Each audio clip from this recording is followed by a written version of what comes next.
വാർത്തകളെ കേട്ടാൽ മനസ്സിലാകും നമുക്ക്. ഈ അടുത്ത ദിവസങ്ങളിലായിട്ട് ഒരുപാട് തീപിടുത്തങ്ങളും പിന്നെ പ്രകൃതി ദുരന്തങ്ങൾ മറ്റ് സ്ഥലങ്ങളിലൊക്കെ നടക്കുന്നതായിട്ട്, പ്രത്യേകിച്ചും കൊടുങ്കാറ്റും അങ്ങനെയുള്ളതൊക്കെ. അപ്പോൾ രാഹു നിൽക്കുന്നത് മീനൻ രാശിയിലായിരുന്നല്ലോ. അപ്പോൾ ആ മീനൻ രാശിയിൽ നിന്നും കുംഭൻ രാശിയിൽ പുറകോട്ടല്ലേ സഞ്ചരിക്കുന്നത്. അപ്പോൾ കുംഭൻ രാശിയിലോട്ട് വന്ന് ആ കറക്റ്റ് സമയത്ത് എന്തൊക്കെ സംഭവിച്ചു എന്നാണ് നമ്മൾ നോക്കേണ്ടത്. അതിന് 1, 2, 3 ദിവസങ്ങളിൽ എന്തൊക്കെ സംഭവിച്ചു നോക്കണം. നേരത്തെ വീഡിയോ ഇട്ടിട്ടുണ്ടായിരുന്നു.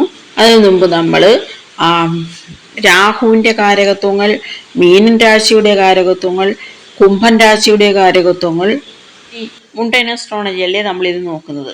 അപ്പോൾ ആ കുംഭത്തിൽ വരുന്ന രാജ്യങ്ങൾ ഏതൊക്കെയാണ്, മീനത്തിൽ വരുന്ന രാജ്യങ്ങൾ ഏതൊക്കെയാണ്, ഇങ്ങനെയൊക്കെ നോക്കിയിട്ട് നമുക്ക് ഏകദേശം ഈ കാര്യങ്ങളുടെ കാരണങ്ങൾ കണ്ടെത്താൻ കഴിയും. ഒക്കെ മനസ്സിലാക്കിയിരിക്കണം. അത് മനസ്സിൽ വെച്ചിരുന്നാൽ നല്ലത്, അല്ലെങ്കിൽ പേപ്പറിൽ എഴുതി ഇങ്ങനെ കയ്യിൽ സൂക്ഷിച്ചാലും മതി. എന്നിട്ട് വാർത്തകൾ നോക്കണമെന്ന് നേരത്തെ പറഞ്ഞിരുന്നു. അപ്പോൾ അത് കമ്പയർ ചെയ്ത് നോക്കുമ്പോൾ നമുക്ക് എളുപ്പത്തിൽ മനസ്സിലാകും. ഞാൻ ശ്രദ്ധിച്ച കാര്യം എന്ന് പറഞ്ഞാൽ, ഒരുപാട് ഇപ്പോൾ ചാർമിനാർ തീപിടുത്തമുണ്ടായി, അങ്ങനെ വേറെയുള്ള ഒരുപാട് സ്ഥലങ്ങളിൽ നിർത്തിയിട്ടുന്ന കാറ് കത്തിക്കുക, അങ്ങനെയൊക്കെയുള്ള വലിയ വലിയ സംഭവങ്ങളുണ്ടായി. ഇപ്പോഴത്തെ പ്രധാന ഗ്രഹസ്ഥിതിയായിട്ട് നമുക്ക് തോന്നുന്നത് രാഹുകേതുക്കളുടെ രാശിമാറ്റം തന്നെയാണ്. അങ്ങനെ പ്രധാന ഗ്രഹങ്ങളുടെ രാശിമാറ്റം വരുമ്പോഴെല്ലാം വലിയ വലിയ ദുരന്തങ്ങൾ നമുക്ക് കാണാൻ കഴിയും. പിന്നെ വ്യാഴം രാശി മാറിയില്ലേ, അങ്ങനെ പ്രധാനപ്പെട്ട 3 ഗ്രഹങ്ങൾ രാശി മാറിയപ്പോൾ ഉണ്ടായ ഒരു അസന്തുലിതാവസ്ഥ അതാണ്. ഇതെന്നെങ്കിൽ പിന്നെ നേരത്തെ പറഞ്ഞുകൂടായെന്ന് ചോദിച്ചാൽ നേരത്തെ പറഞ്ഞിരുന്നു, വീഡിയോ ഇട്ടിരുന്നു, അതൊന്ന് നോക്കണേ. ഇന്ന സ്ഥലത്ത് ഇന്ന സമയത്ത് എന്ത് സംഭവിക്കാം എന്ന രീതിയിൽ കണ്ടുപിടിക്കാനുള്ള ശ്രമമാണ് നമ്മൾ നടത്തുന്നത്. അതിനുള്ള പഠനങ്ങൾ കുറേ പേരൊന്നിച്ചുകൂടി നടത്തേണ്ട പഠനങ്ങളാണ്. അതുകൂടി നമ്മൾ ഓർക്കണം. പിന്നെ ഈ ഈശ്വര സഹായത്താൽ നമുക്ക് ഇത്രയൊക്കെ പറ്റുന്നുണ്ട്. ജനാകർഷണ യോഗം കൂടുതലുള്ളവർ എന്തെങ്കിലും ചെറിയ കാര്യങ്ങൾ പറഞ്ഞാലും പെട്ടെന്ന് എല്ലാവരിലേക്കും റീച്ച് ആവുന്നത് ഇപ്പോൾ അങ്ങനെ ഇല്ലാത്തത് കൊണ്ടാണ്. അല്ലെങ്കിൽ ഭാഗ്യം, അതൊരു വലിയ ഘടകമാണ്. അത് ഉള്ളവർക്കാണെങ്കിൽ എളുപ്പം തന്നെ എല്ലാ കൈപ്പിടിയിൽ വരും. ഇനി ഈ രാഹുകേതുക്കളുടെ ഈ മാറ്റം എങ്ങനെയാണ് ലോകത്തെ ബാധിക്കുന്നതെന്ന് വെച്ചാൽ, യഥാർത്ഥത്തിൽ ഒരുപാട് സമാധാനം തരേണ്ടതായിരുന്നു. വ്യാഴവും ഇപ്പോൾ ഉഭയരാശിയിലാണ്. ഉഭയരാശിയിൽ നിൽക്കുമ്പോൾ മറ്റ് 4 രാശികളിലോട്ടുകൂടി വ്യാഴ ദൃഷ്ടിയുണ്ട്. പിന്നെ 5, 9 ദൃഷ്ടികളുമുണ്ട്. ഇതെല്ലാം കൂടെ ആകുമ്പോൾ മിക്കവാറും ഉള്ള 7 രാശികളിലോട്ട് ഗുരുവിൻ്റെ ദൃഷ്ടി ചെല്ലുന്നുണ്ട്. അങ്ങനെ വളരെ സമാധാനപരമായിട്ടുള്ള ഒരു കാലഘട്ടം നൽകേണ്ടുന്ന ഗ്രഹസ്ഥിതികളായിരുന്നു. അപ്പോഴും ഓർക്കണം, 4ാം ഭാവത്തിൽ, അതായത് കർക്കിടകൻ രാശിയിൽ കുജൻ നിൽക്കുന്നുണ്ട്. അത് നീച കുജനാണ്. അതുകൊണ്ട് തന്നെ വലിയ പ്രശ്നങ്ങളാണ്. അതുകൊണ്ടാണ് ഈ തീപിടുത്തങ്ങൾ പോലെയുള്ള, അഗ്നിപർവ്വതം അതുപോലെയൊക്കെയുള്ള പ്രകൃതി ദുരന്തങ്ങൾ അതുപോലെയൊക്കെയുള്ള കാര്യങ്ങൾ കൂടുതൽ സംഭവിക്കുന്നത് നീച കുജനായതുകൊണ്ടാണ്. ഗുരുരാശി മാറിയപ്പോൾ നമ്മൾ പെട്ടെന്ന് ഈ സ്വർണത്തിൻ്റെ വിലയിലൊക്കെ വലിയൊരു ഇടിവ്, പിന്നാണെങ്കിൽ മറ്റ് എല്ലാ അസന്തുലിതാവസ്ഥയും അസമാധാനവും ഒക്കെ നിൽക്കുന്നത്, അശാന്തിയും ഒക്കെ നിൽക്കുന്നിടത്തെല്ലാം പെട്ടെന്നൊരു സമാധാനമൊക്കെ പ്രതീക്ഷിച്ചിരുന്നു. പക്ഷേ ഇതിനെല്ലാം തടഞ്ഞത് കാളസർപ്പ അമൃതയോഗമാണ്. നമ്മൾ പ്രതീക്ഷിച്ചിരുന്നു നല്ല അങ്ങനെ ഉള്ള ഒരു ഗ്രഹസ്ഥിതികളാണ്. ഇപ്പോൾ നമ്മൾക്ക് എന്തെങ്കിലും ഒരു ചെറിയ അസുഖങ്ങൾ വരുമ്പോഴേക്കും, അല്ലെങ്കിൽ ആഹാരത്തിൽ എന്തെങ്കിലുമൊക്കെ വ്യത്യാസം വരുമ്പോഴേക്കും വയറിനുക്ഷോഭം ഇങ്ങനെയൊക്കെ ഉണ്ടാകത്തില്ലേ. അതുപോലെ തന്നെയാണ് പ്രകൃതിക്കും.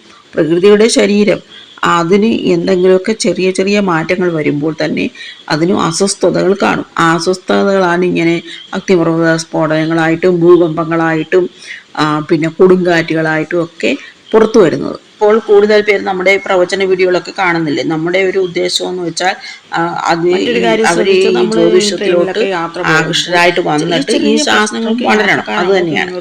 ഭയങ്കരമായിട്ട് വയലന്റ് ആയിട്ട് ഒരു വലിയ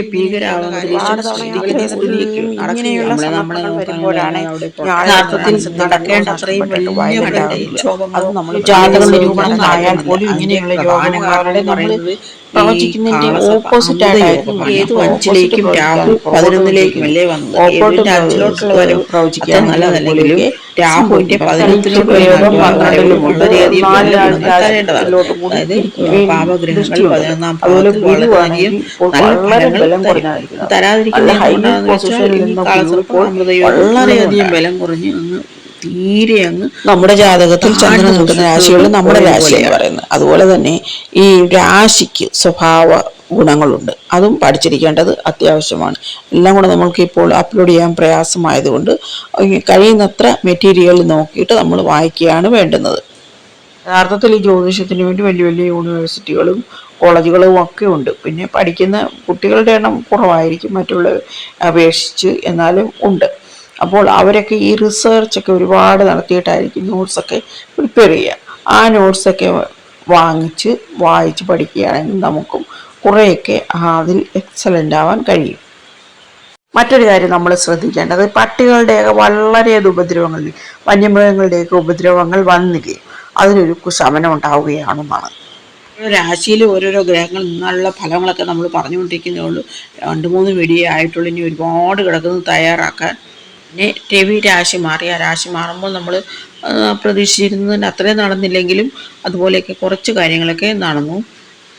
11ാം ഭാവത്തിൽ ചന്ദ്രൻ നിന്നുള്ള ഗുണങ്ങളും അല്ലെങ്കിൽ വ്യാഴം നിന്നാലുള്ള ഗുണങ്ങളും 11ാം ഭാവത്തിൻ്റെ ദൃഷ്ടി മൂലം ഉണ്ടാകുന്ന കുഴപ്പങ്ങളും ഒക്കെയാണ് നമ്മൾ പറഞ്ഞുകൊണ്ടിരിക്കുന്നത്. അല്ലാതെ ഇങ്ങനെ ഓരോ ഗ്രഹങ്ങളിൽ നിന്നുള്ള ഫലങ്ങൾ പഠിച്ചിരിക്കണം.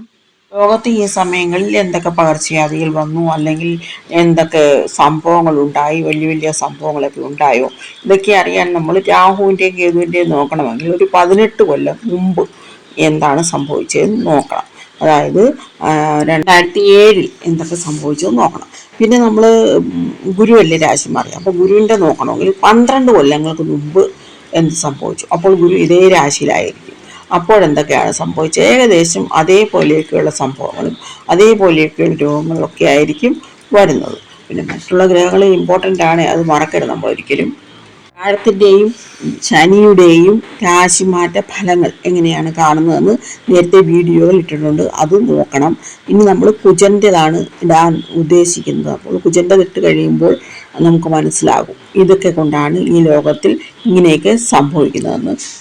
ഭൂമി കാരകൻ എന്ന് പറയുന്നത് കൊണ്ട് തന്നെ കുജൻ്റെ കാരകത്വങ്ങളായാലും കുജൻ്റെ രാശിമാറ്റമായാലും എല്ലാം വളരെയധികം പ്രധാനമാണ്.